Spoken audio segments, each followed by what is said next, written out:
The binary search algorithm is very fast in finding a number in a sorted array, and it keeps recursively cutting this array in half until the number is found. So if we go through the algorithm, we start off by the left index of the array, which is 0, and the right index is the number of elements in the array, which is 8, minus 1. And then in our first iteration, while the left index is less than or equal to the right index, which is true, we set the middle index as li plus ri, which is 7 on 2. So that's 3. And then if the array element at the middle index is less than or equal to the search key, which in the worst case will take us 11, which is never going to be found. So 5 is less than 11, and therefore li is equal to the middle index, which is 3, plus 1, which is 4. And then in the next iteration, mi is set to li, which is 4, plus ri, which is 7, so that gives 11, on 2 is 5. And then if the array element at the middle index is less than or equal to the key, which is true, then the left index is the middle index plus 1, which is now 6. And in our next iteration, we have the middle index being set to 6, plus 7, which is 13, on 2, which gives 6. And then if the array element at this middle index is less than or equal to the key, which it is, then the left index is 6 plus 1. And then in our fourth iteration, we can see that the left index is equal to the right index, and therefore the middle index is 7 plus 7 on 2, which is 7. And the array element at the middle index is less than or equal to the key, so therefore the left index is the middle index plus 1.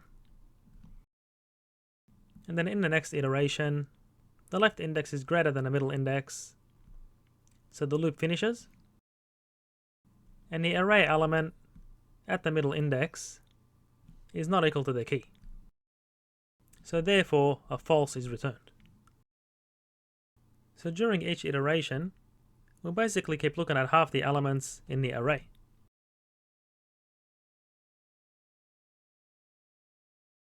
So in the first iteration, we look at half the elements, and dividing this by 2 again, we look at a quarter of the elements, and so on. And during each iteration, we make one comparison. So when the stopping condition was reached, we have n on 2 to the 4, which is less than 1. And using the stopping condition, we can relate the number of comparisons that occurred with the number of elements in the array. So the general case would be n on 2 to the k, where k is the number of comparisons, and it's less than 1 when the stopping condition was reached. And in the previous iteration, we had n on 2 to the k minus 1, and that's thereby greater than or equal to 1. So in this case, 8 on 8 is 1. And therefore we can combine these inequalities. So 1 is less than or equal to n on 2 to the k minus 1.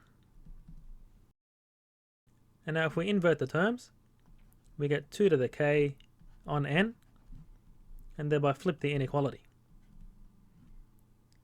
And it's greater than or equal to 2 to the k minus 1 on n. And if we multiply through by n, we get 2 to the k is greater than n is greater than or equal to 2 to the k minus 1. And now if we take the log base 2 of all these terms, we get the log base 2 of 2 to the k is greater than the log base 2 of n, and it's greater than or equal to the log base 2 of 2 to the k minus 1. And using the rules for logarithms, we get k by log base 2 of 2, which is 1, and that's greater than log n, which is greater than or equal to k minus 1 by log base 2 of 2. Using our rules for logarithms again. And now if we add 1 to all these terms, we get the following inequality. So log base n plus 1, and that's greater than or equal to k. So effectively log n plus 1 is greater than or equal to k, and k is greater than log n.